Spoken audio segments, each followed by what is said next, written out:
Today's warm-up is not really conducive to getting volunteers to share, so I'm going to reveal what your work should have looked like.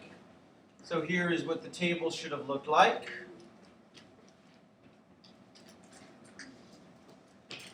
You can go ahead and mark that correct or incorrect with your colored pen. This is what the graph should have looked like.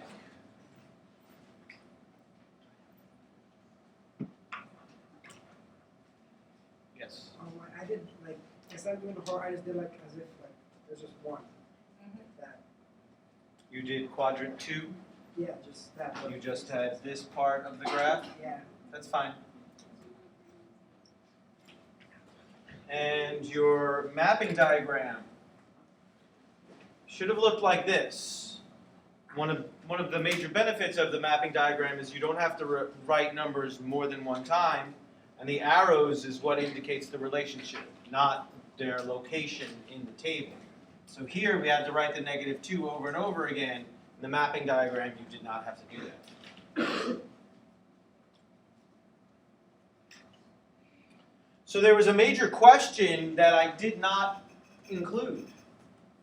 What's the major question that I did not include in today's warm-up? Ethan? Ah, very good. Yeah, actually, that's 3 questions I didn't include. The domain, range, and whether or not it's a function. So let's answer that last one, whether or not it's a function. Give me a thumbs up if you think this is a function.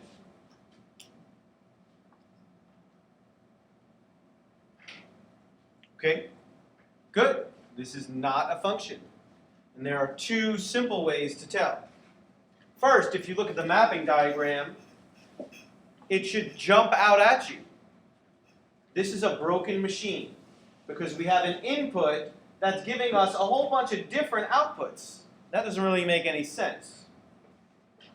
The other way to look at it is by using the vertical line test. And so if you use just any old vertical line,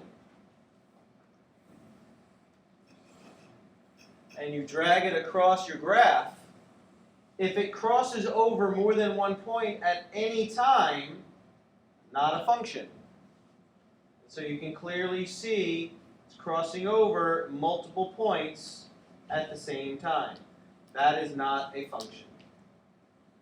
Any comments or questions about whether or not it's a function? Okay, any comments, questions about anything else? Nothing at all? Okay, so today we begin writing functions. To be able to do that, we have to understand some basic ideas. We start with some ideas that we explored last time. The idea of independent and dependent variables.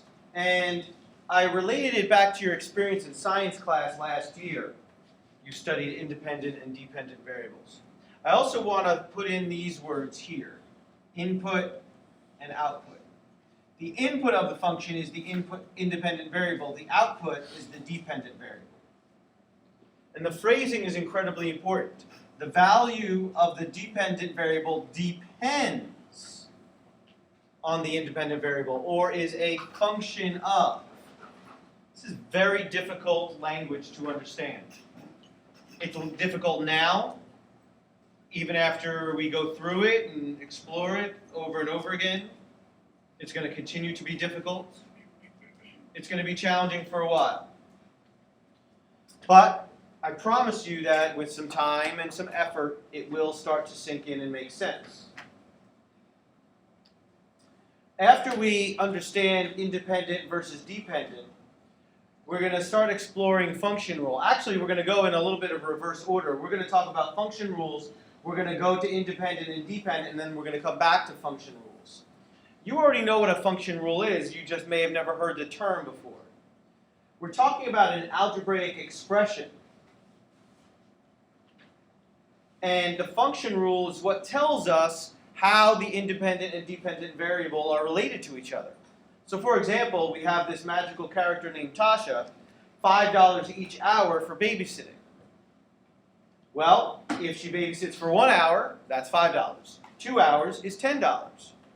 3 hours is $15. How do we get that? We multiply the number of hours times 5, and that tells us how much money she earned. This is called a function rule.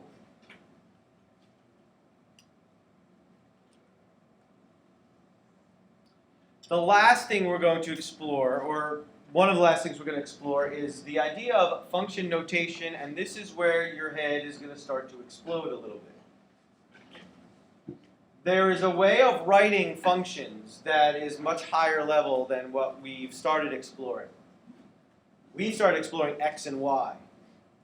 Well, using function notation, we introduce something new, and it's this right here. If I didn't tell you anything, most of you would look at that and think it was f times x, because you've been taught that when you have a letter next to a parentheses, that means multiply. But that is not what this is. This is something totally new and different. This is called function notation, and it's a way of writing something in a particular way. And we don't say f times x or anything like that. We say f of x. And f is the name of the function. When we get to this, I'm going to show you a simple way of getting through it for now until you start to have enough experience to be able to instinctively know what to write. It takes a long time to understand this way of writing things. So we're going to jump in and start working. We're going to start out with the idea of function rule. So, remember, examples you are to copy, and we work together. Checkpoints you don't have to copy, although sometimes you have to write down something to be able to do the work. So, example 1.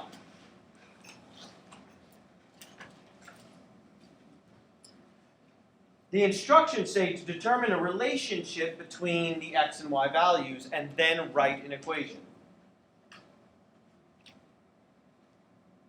We're given a table of values. From the table, we're going to do the work. And I'm going to show you a particular way to do it that's very efficient and works really well. So I'm going to give you a moment to copy down part A.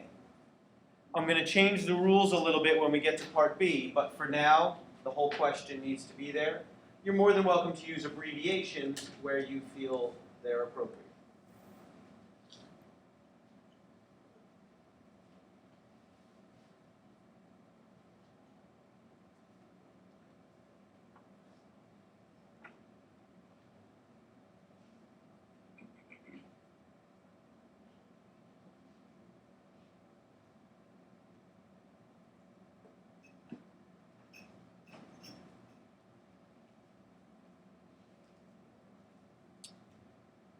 For the first example, we're going to do things a little bit longer than we will for the other examples. I already asked you to copy down this table, but I actually do not want us to have the table in this form. I want a different, slightly different table. This one time, I'm asking you to have both. After this, you will only have to do one table, and I'll explain in a moment. We need to figure out a relationship from this, but there's no space to work. And so we actually want a 3-column table. So here's what you're going to do. You're going to draw a 3-column table. The column on the left is a thin column. The column on the right is a thin column. The column in the middle is much wider. And all we're doing is basically inserting a wide column into the middle of this table. This is going to be x. This is going to be y. We're going to put the information in again. So this is 5, and this is 1. I'm getting this directly from here. This is 10, 2, 15, 3, and then 20, and 4.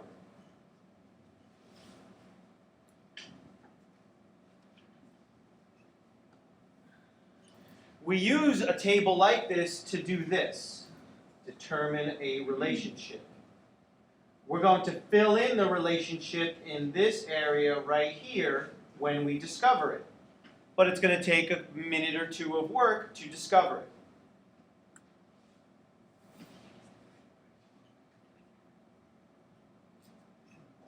Yes? Do you think, because I think I learned this last year. We should have learned something like it.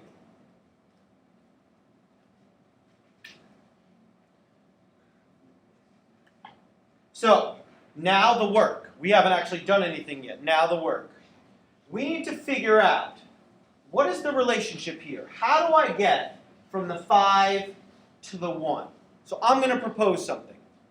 I think that if we subtract 4, that we will get from 5 to 1. So let me show you what that looks like. If I take the 5, and now I subtract 4 from it, 5 minus 4 is 1. So that works, okay? But I don't know if that's the rule. I just know it works for the first case. So now I want to test the rule that I am suggesting on the second row. So now I want to see, will minus 4 work here? And so I'm going to test it out with the 10. 10 minus 4, oh, doesn't work. So minus 4, if it was the rule, I would put it up here. But that's not the rule because it doesn't work. It only works for the first case, but it will not work for any of the other ones. So let me rewind. Now I got to erase my work. Does anyone have another suggestion of how we could go from 5 to 1? Oh, well, I got a lot of people who have their hands up. Shannon? Divide by 5. Okay.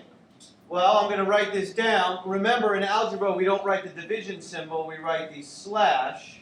And divide by 5. So you say 5 divided by 5. Okay, so that works. 5 divided by 5 is 1, but I don't know if that's going to work for this one. Let's try it. So we're going to try the rule divide by 5 and apply that to the 10. 10 divided by 5. Oh, okay, it works. 10 divided by 5 is 2. Let's try it with the third row. Divide by 5, and we're trying it with the number 15. The input, 15. Divide by 5. Oh, we get 3. It works. And so it seems like it's working for everything. Let's just make sure that it works for the last one. 20 divided by 5. Yeah, it works. So dividing by 5 works every time. So now we have discovered the rule. The rule is this. The item, the part that's being repeated over and over again is the rule. And so now we're going to put this at the top of the column, because that's what the heading is for. It tells us what to do in that column. We take the input and divide it by 5, and we get the output. Input, output. Input, function, output. Input, function, output. That's how the machine works. Does anyone have any questions or comments on how we discovered the relationship? No questions or comments? Now the second part of the question, write an equation. Now we put it as an equation. We are trying to figure out the dependent variable. We're trying to figure out this right here. And since we're trying to figure that out, that's what comes first. Y equals all of this. X divided by 5. And now we have an equation that will work for every case in this relationship. And here's the whole point, is I can use it for future instances. So for example, if I'm doing a research study and the next week I have to add more, and the next time I add in a 25, I now have a rule to get me the answer down here. Or what if the numbers get really huge because I'm doing a population study and now I'm in the hundreds and I have 120 and I plug that in there and I can find out the output. So it will work every time, and that's the whole point of developing an equation. Does anyone have any questions on how we did this? Started with the table, made a 3-column table, identified the relationship, and then wrote an equation. Any questions? Okay, part B. You do not have to copy the instructions again, and I do not want you to copy the table like this. I want you to make it into a 3-column table. So do not make 2 versions of the table, just make 1. Immediately go to this.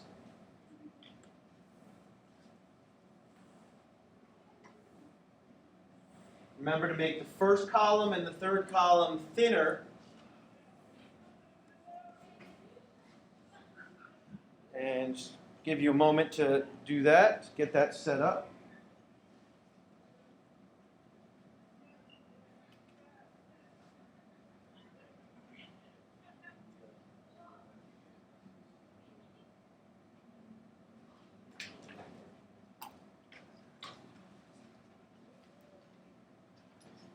So, we've got 1, 3, 2, 6, 3, 9, and then 4, 12. So I want you to think for a moment of what you think can be done to get from, and we're starting with the first instance, the first case, 1 to 3. How do we get from 1 to 3? So, any suggestions or thoughts? A bunch of them. Sean? Times 3? Times 3? Okay, so you mean like times 3. So you take the input, which is a 1, multiply it by 3, and we get the output, which it does work. But now let's make sure that it works with other instances. So you're suggesting that times 3 is going to work each time. So 2 times 3 is 6. Very good. So let's make sure it works. Times 3. Yep, 3 times 3 will be 9. So it does work every time. So we have discovered the function rule.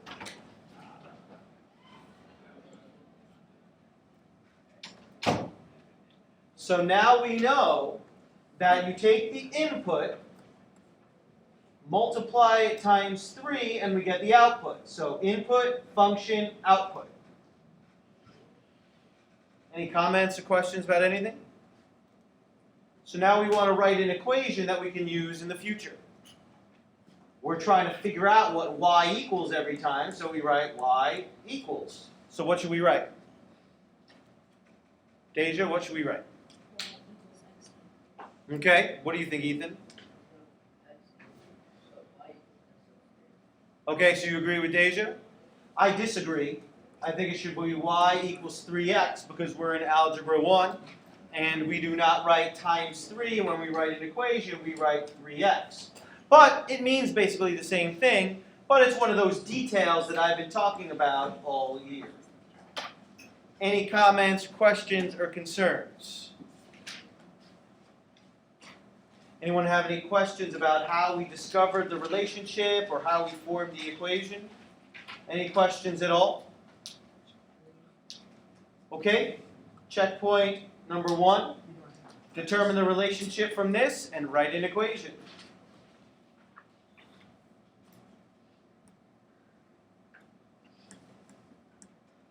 Got a minute and a half.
10, 11, 12 confident people. We'll start with Gloria, Isabella, and then Daniela. What'd you get? Okay. Which is what you said. Y equals x plus 6.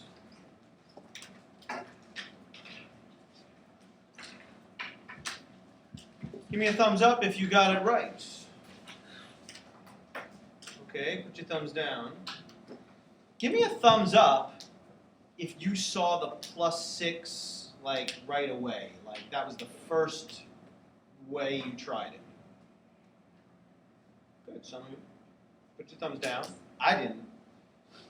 First thing I did, I guess I thought it was going to be harder, and I immediately tried times -2. So I knew that that worked for there, but it didn't work for the second one, and then I realized that didn't work, and then I tried something simpler, and I got the plus 6.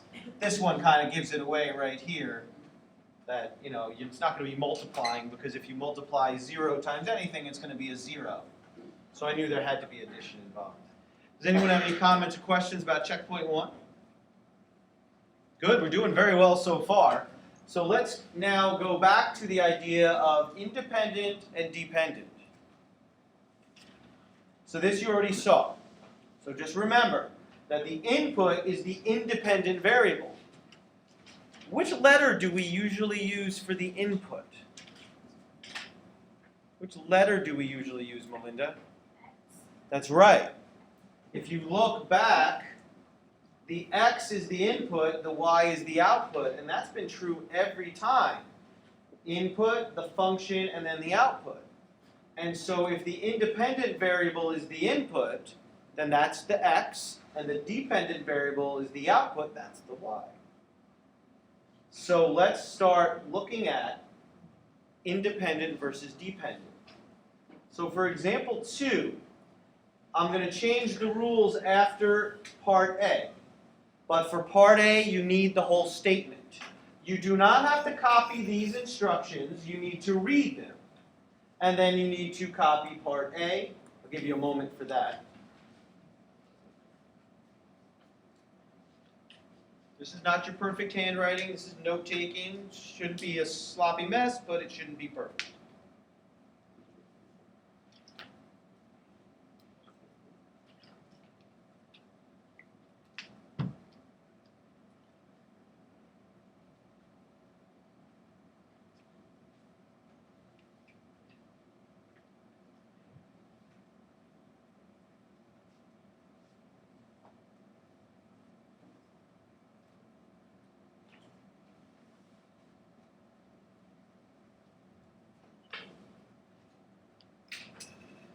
So, we need to start practicing and earning the ability to determine or differentiate between independent and dependent.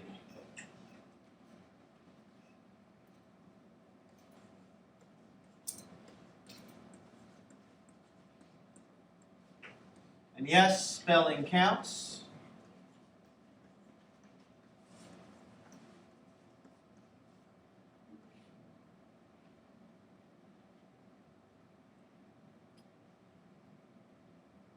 So, the scenario is a painter must measure a room before deciding how much paint to buy. One item depends on another. Which one depends on which? So use your brain, use your analytical abilities. Which one depends on the other? Give me a thumbs up when you think you've figured out which one is which. One item depends on the other. 1, 2, 3, 4, 5, 6, 7, 8, 9. Good. 10. Good. Put your thumbs down. Emily, what do you think depends on the other? How much paint to buy? How much paint to buy depends on something else. Tatiana, do you agree? You thought that how much paint to buy depended on something else? Milan, what do you think? Okay, so the paint depends on the size of the room, or the measurement of the room. So they are absolutely correct. The paint depends on The measurement. Point.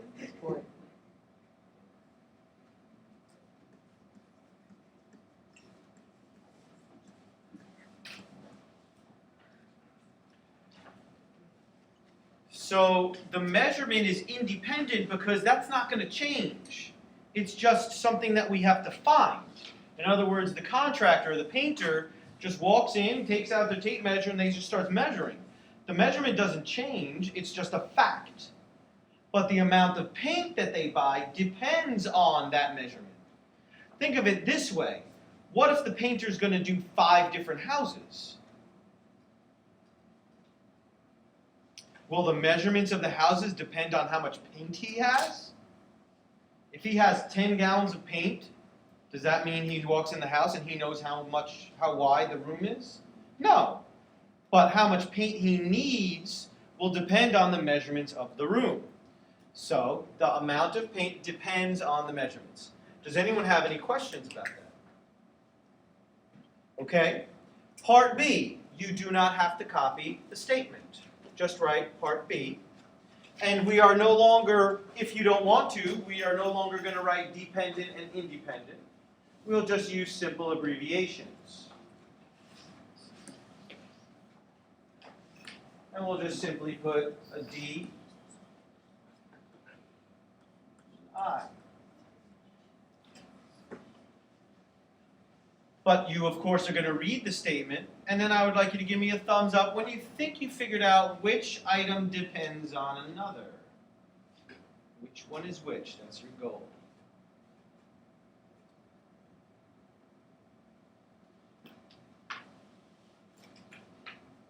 Couple people, 4 people, 5 people, 6 people, 7 people, 8, 9, 10. Good, put your thumbs down. So Kianis, what do you think? I think that the height of the candle depends on how many hours it burns. Absolutely. And I love the way you said it. The height depends on the hours it burns. Could someone sum up the phrase hours it burns in one word? A nice, friendly word that we're going to use over and over and over again? The hours it burns. What's another way you could say that? Jacob? Time. The height depends on time. You could also put hours. Either way. But time is a great word that covers a lot of different ideas. So the height of the candle depends on the amount of hours that it burns, on the time. Now, could someone remind us? The dependent variable, the dependent is, which letter do we usually use for that? The dependent. Which letter do we usually use? Aaron? The Y. So this is the Y, which means this is the X. So when we write an equation for that, that helps us figure out what goes where. Okay? Comments, questions about that one? Same rules for part C. I do not want you to copy. I just want you to read it. And give me a thumbs up when you think you've figured out which one is which. And I'm going to give you a little heads up that the last class I did this with, there seemed to be a lot of issue with this one. So go ahead and read it and give me a thumbs up when you figured it out.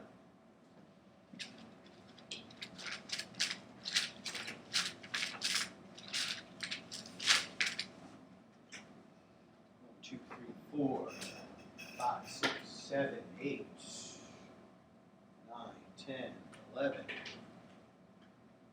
12.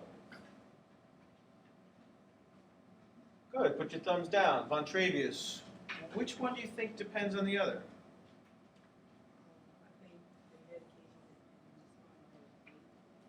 Okay. Melinda, do you agree? Did you hear what he said, Melinda? Yeah, Okay, so you had a thumb up and you thought it was what? I thought the medication would be dependent on the weight of the candle. Okay, so you agreed with Von Travius. I think that's what he said. That's what you said, right? Yeah. The medication depends on the weight. The medication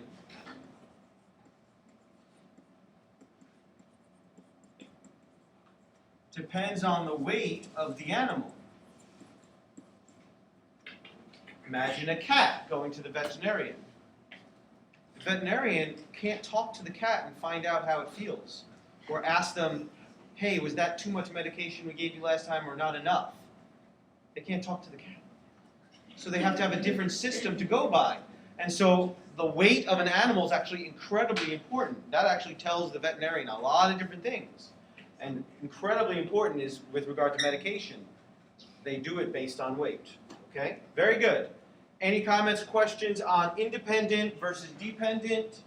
On how we figured these out? Anything at all? Okay, checkpoint number 2 is coming up. You got 2 questions. You do not have to copy anything. You just need to tell me the answers. Of course, you need to write checkpoint number 2, but you could write CP number 2 and then just write your answers. You got a minute and a half for 2 questions.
All right, we got 1 minute to team talk and compare your choices to the rest of your team. I don't know, she's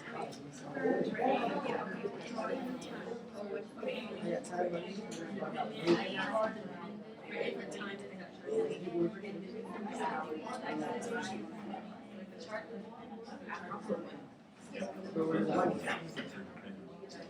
I know I was talking about the money, so there's no money. Yeah, well, it depends on how much money you have. How much money you spend.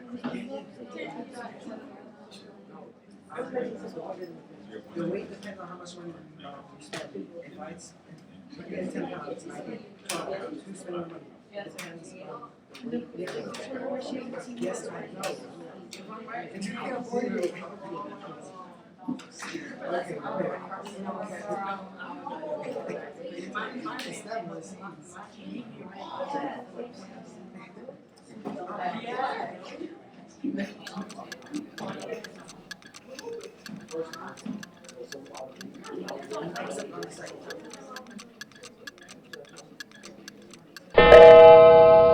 All right.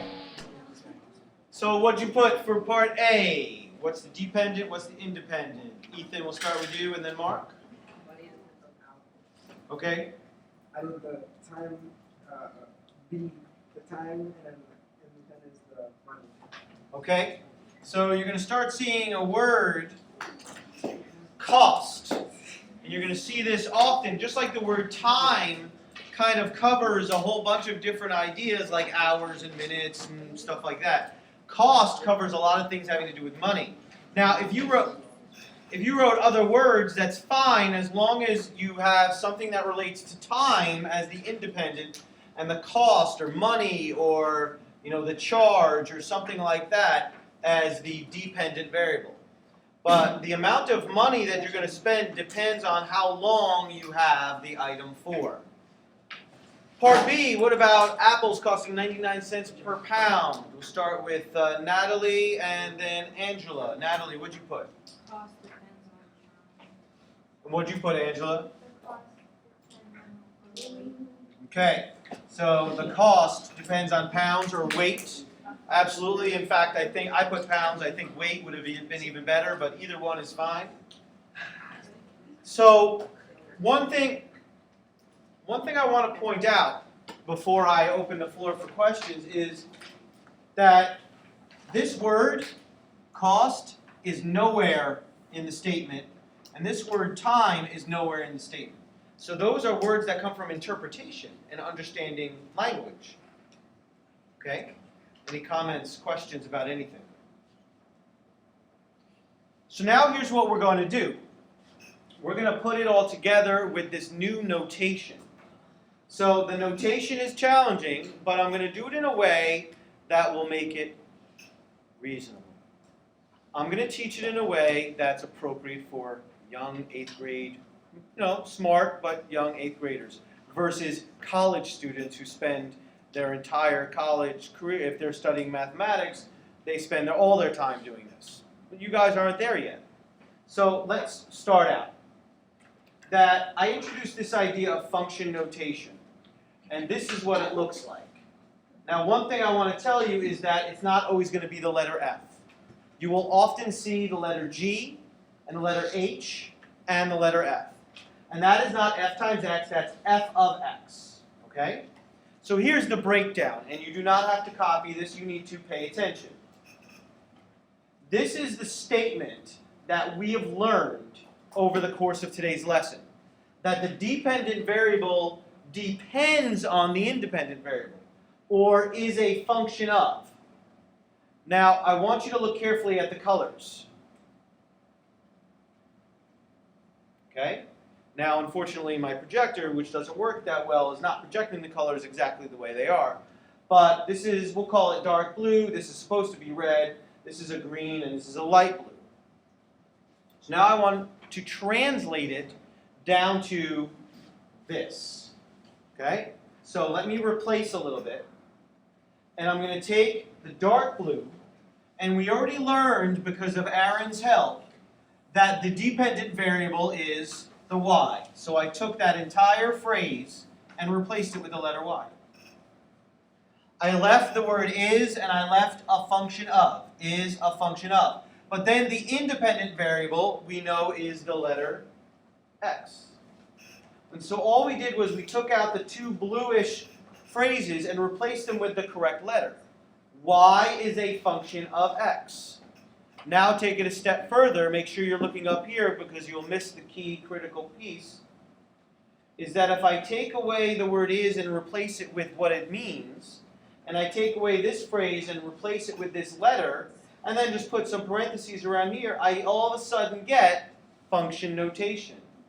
And so here is what it really comes down to. Y equals f of x. And so here's what I want you to think about when you see this. Anytime you see this, you should think that.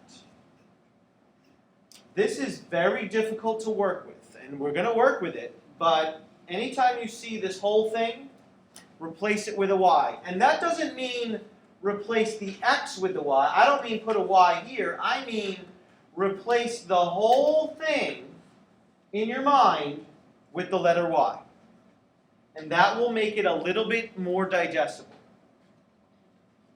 I'm going to take it a step further for my bright but young students. I'm not going to teach you how to put something directly into this form. We're going to put it in a form that we already know, and then all we're going to do is replace the y with that. So just follow along with me. I'm going to model for you. We're going to go through some thought process, and then you will understand at the end what happened.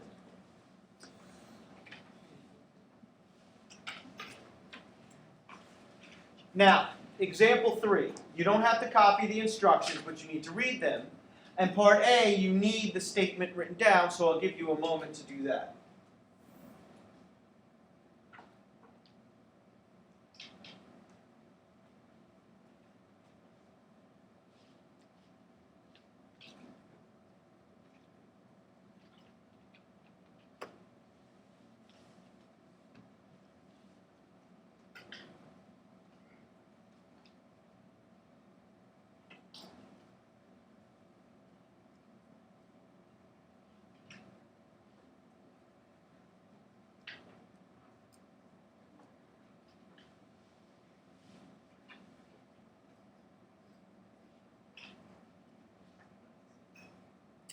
So first we're asked to identify the independent and dependent variables. So we're going to start there. We would like the dependent and independent. What do you think?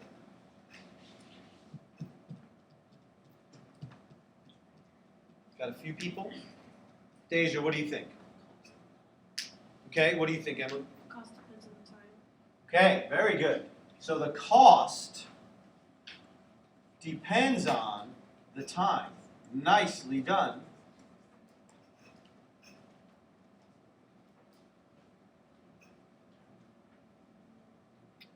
But we're not just asked to identify, we're asked to then write an equation. Not only that, we're asked to write an equation in function notation. But let's forget about that for a moment and let's just work on this.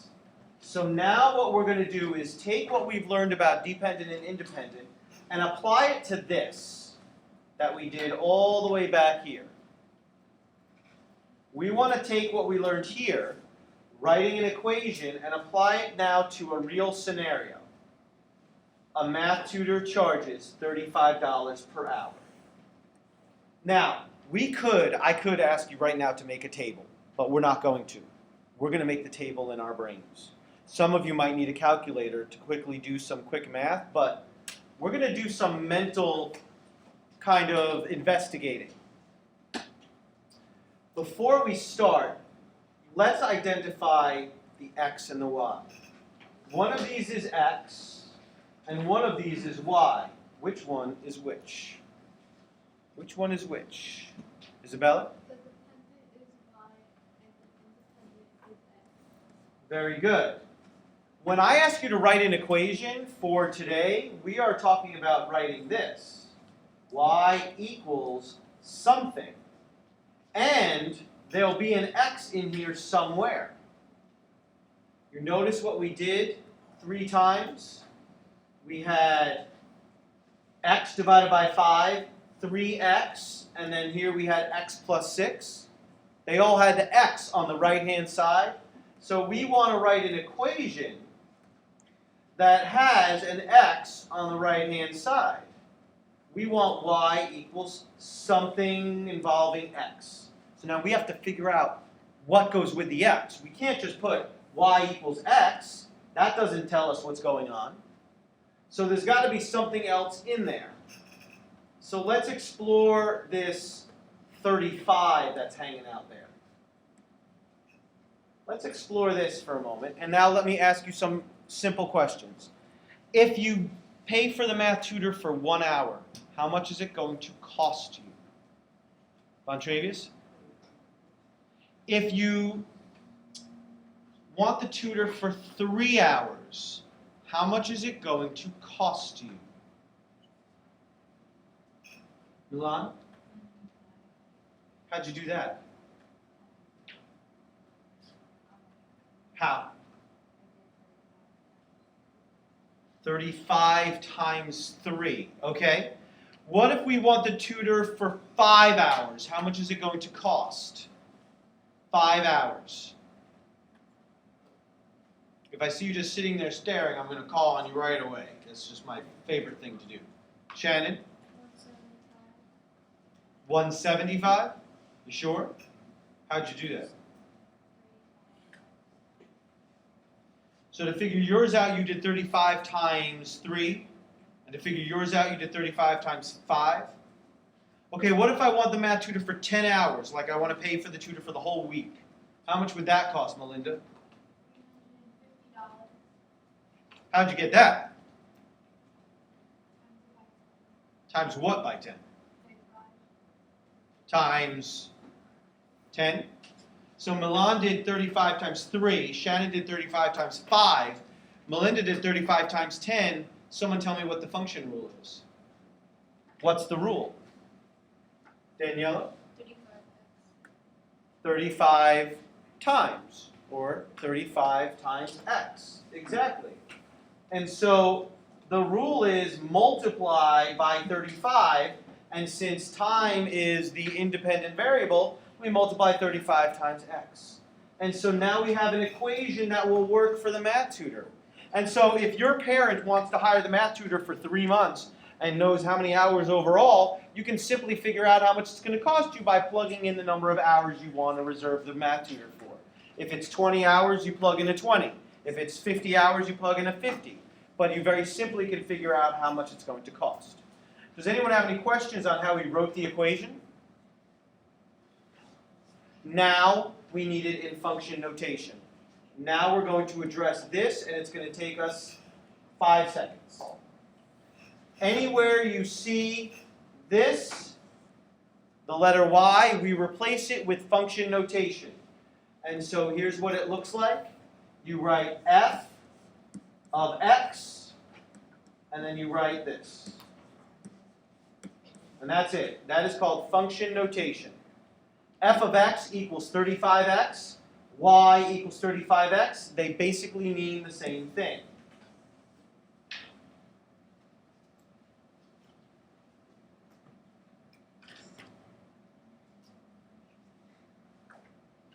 Any questions on the process that we went through? We identified dependent and independent. We assigned them the right variable. We mentally figured out the relationship, wrote an equation, and then just replaced the y with the f of x. Any comments or questions? All right, so let's see it one more time. A fitness center charges a $100 initiation fee plus $40 per month.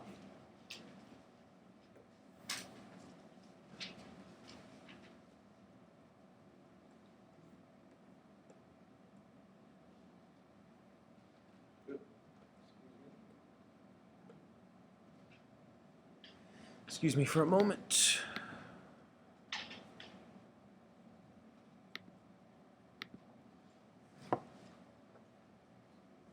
Let's see if this works now. Okay, I think I fixed it.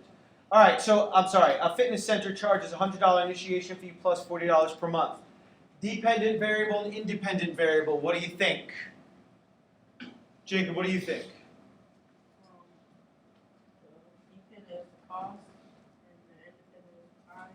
Good. So we got cost and time or months. Either way is good. Time or months. But now we need to assign the letters. And it's the same, bless you. And the letters is not really a choice. So once you see the pattern, you should already know that the dependent is y and the independent is x. It's going to be the same every time. Now we need to figure out the relationship. And so now let's make a mental table. I could ask you to do this. I could ask you to make an x, y table and figure it out. But I think we can do it mentally, being the advanced young math students that we are. So let's try. So I'm going to ask the questions this time, but the point is for you to start learning how to do it for yourself. So if you want to be a member of the fitness center for 1 month, how much is it going to cost? For 1 month. Ethan?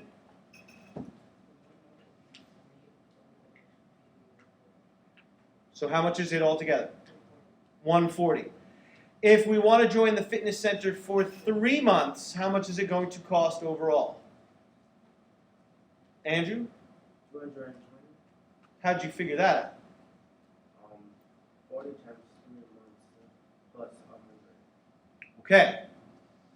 If you want to be a member of the gym for 6 months, how much is it going to cost you?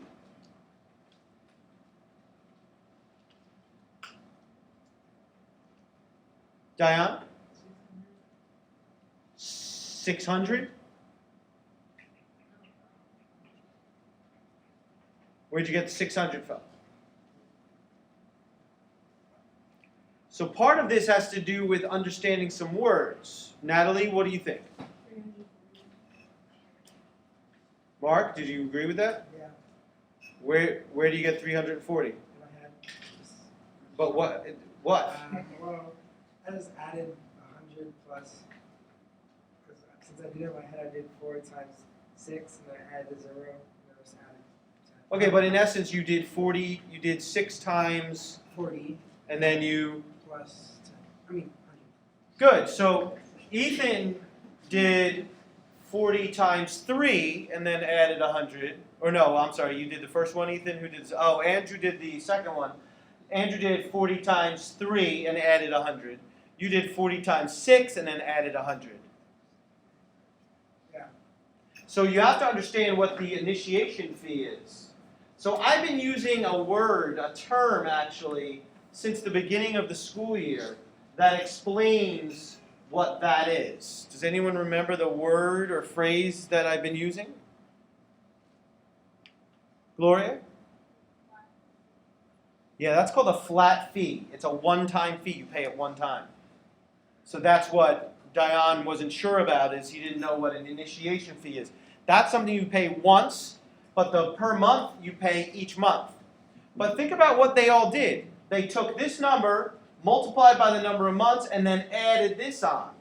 Now we want to write an equation. What will it look like?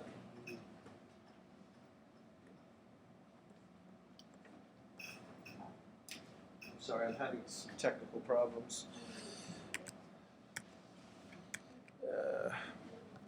What will it look like? We got 1, 2, 3, 4, 5, 6, 7, 8, 9, 10, 11. We got a lot of people. Deja, what do you think it's going to be? Okay. Kianis, what did you think it was going to be? Same thing, just 40x plus 100. Okay. Good. Jacob, you have something different? Okay, what was it? 40x plus 100. That's right. So we get the equation y equals 40x plus 100, or you could say 100 plus 40x. Either way, it's the same thing. And then we just have to replace the y with f of x, just like we did a moment ago. Sorry, I'm just waiting for my system to kick in. So we've got y equals 100 plus 40x. That's how you figure out the cost. But function notation says take this out, put in f of x, and continue having technical difficulties, and 100 plus 40x. I apologize for the technical difficulties. That is supposed to say f of x. Any comments or questions about that?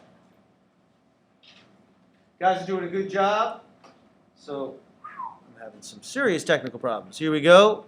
Checkpoint number 3.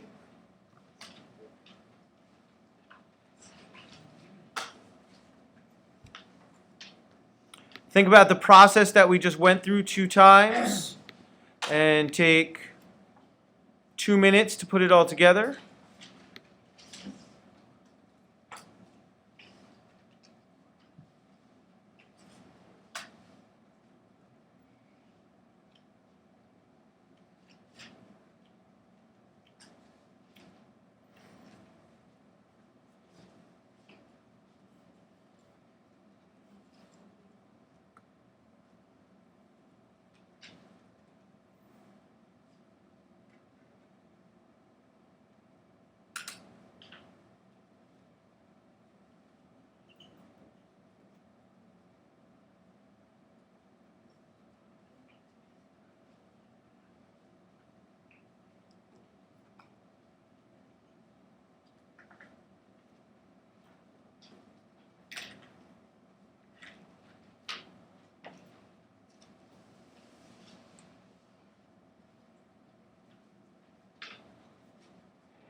Okay, first of all, double check and make sure you wrote your equation in function notation. All right, what was your equation? 1, 2, 3, 4. We got a whole bunch of people. We'll start with Melinda, Andrew, and then Daniela. Melinda. F of x equals 29.99x plus 6. Okay. Who was next? I'm sorry. Go ahead, Andrew. Y equals 6 plus 29.99x. Okay, Danielle. F of x equals 6 plus 29.99x. Okay. F of x equals 29.99x plus 6, or you could have had 6 plus 29.99x. Either way, make sure you have the f of x. If you put 6.00, that's the same thing as well. Anyone have any comments or questions? Now, we have one more piece to go, and I know you guys have been really toughing it out. I know you guys have, got tip exhaustion and math class exhaustion, and I get it. I'm going to go quickly so we can wrap up, but if I don't do it, when I send you off with your assignment, you're going to be lost. So, how to evaluate, and we're just going to do one. I have an A and B and a checkpoint. We're just going to do one because I think just seeing it will be enough.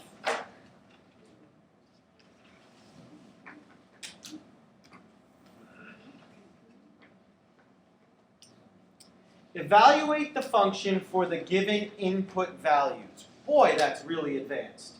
Then it says, for f of x equals 3x plus 2, find f of x when x equals 7 and when x equals negative 4. Wow, that looks really advanced. So let me change it for a second and see if it is a little more digestible. So just be patient with me for a second while I white out a couple of things.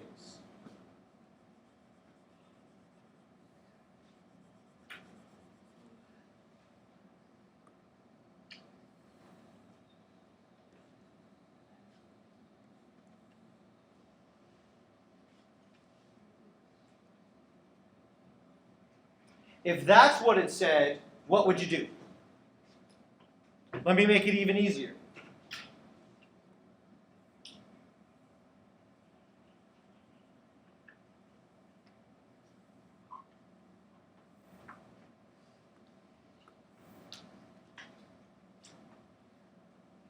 For y equals 3x plus 2, find y when x equals 7. What do? Milan, what do? Say it again. 3 times 7 plus 2. So how did you know it was 3 times 7? How did you get the 7 there? Good. So you take the 7 and you plug it in. That's it. 3 times 7 is 21 plus 2 is 23.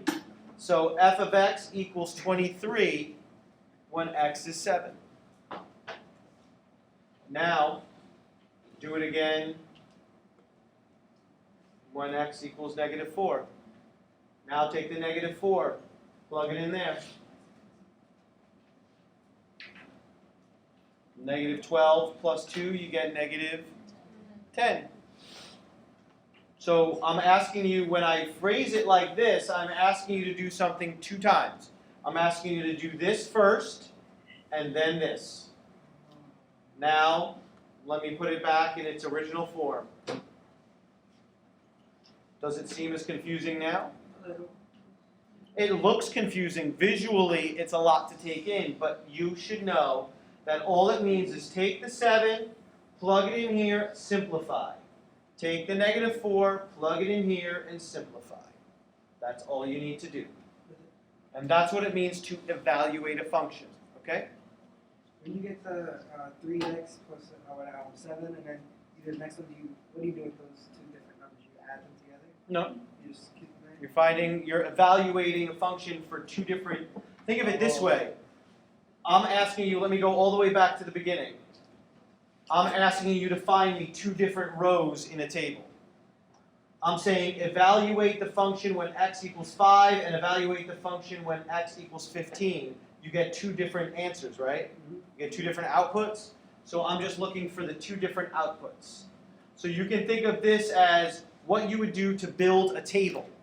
If you had to build a table, you would plug in some values and build a table from it. Okay? So we were going to do a couple of others, but it was all variations on the same idea. Okay? Any comments or questions? Good. Draw a line across your paper. Your homework, and I'm going to give you a worksheet this time because the assignment in the book does not seem to apply at all. And on the front, you're doing numbers 1 through 10. On the back, you're doing 1 through 9. That is 19 questions. You have a quiz tomorrow. No, let me see. No, you won't have a quiz tomorrow. It will have to be, no,